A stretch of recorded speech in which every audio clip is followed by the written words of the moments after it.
বিসমিল্লাহির রহমানির রহিম। আমি এম.এস. রাসেল, পাবনা জেলা ছাত্রদলের কার্যকরী সদস্য এবং বেড়া উপজেলা ছাত্রদলের কার্যকরী সদস্য। মূলত আমরা এখানে উপস্থিত হয়েছি, আপনারা সবাই জানেন যে ছাত্র গণ অভ্যুত্থানের মাধ্যমে যে বাংলাদেশ আজকে যে স্বৈরা শাসকের পতন করে আজকে বাংলার প্রত্যেকটা মানুষ আজকে যে একটা আনন্দ মুহূর্ত উদযাপন করছে, তারই অংশ হিসেবে অনেক সময় রোড ঘাটে দেখা যায় যে ট্রাফিক কন্ট্রোল যেটা, এটা বিশৃঙ্খলা সৃষ্টি হচ্ছে।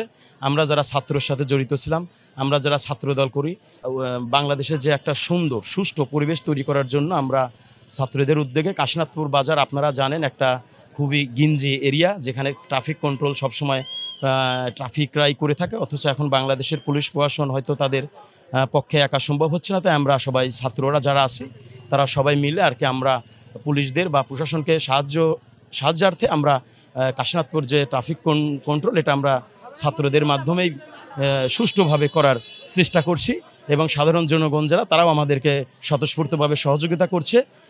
সাথে পুলিশ প্রশাসন, যারা ব্যবসায়িক এবং আপনারা যারা সংবাদ কর্মীরা আছেন, তারাও আমাদেরকে স্বতঃস্ফূর্তভাবে সহযোগিতা করছেন। এর জন্য আপনাদেরকেও ধন্যবাদ জানাতে চাই আমরা, এবং আপনারাও আমাদেরকে সহযোগিতা করবেন ইনশাল্লাহ। এই জনগণকে বলতে চাই যে আপনারা এমন কিছু করবেন না যেন এই বাংলাদেশের মাটিতে বা আমাদের এই এলাকায় কোনো বিশৃঙ্খলা সৃষ্টি হয়, কোনো ছিনতাই রাহাজানি বা কোনো উত্তেজনামূলক বা এইরকম কোনো কিছু করবেন না। আপনারা সবাইকে সাহায্য করবেন, বিশেষ করে যারা ব্যবসায়িক বা সাধারণ মানুষ, জনগণ, এদেরকে আপনারা সবসময় সহযোগিতা করবেন, এটাই আমি ছাত্র পক্ষে থেকে এটা আমি সবার প্রতি আহ্বান জানাচ্ছি। সর্বোপরি বলছে বাংলাদেশ জিন্দাবাদ, শহীদ জিয়া অমর হোক, খালেদা জিয়া জিন্দাবাদ, তারুণ্যের অহংকার তারেক রহমান আসবে ফিরে বাংলাদেশে, জিন্দাবাদ জিন্দাবাদ।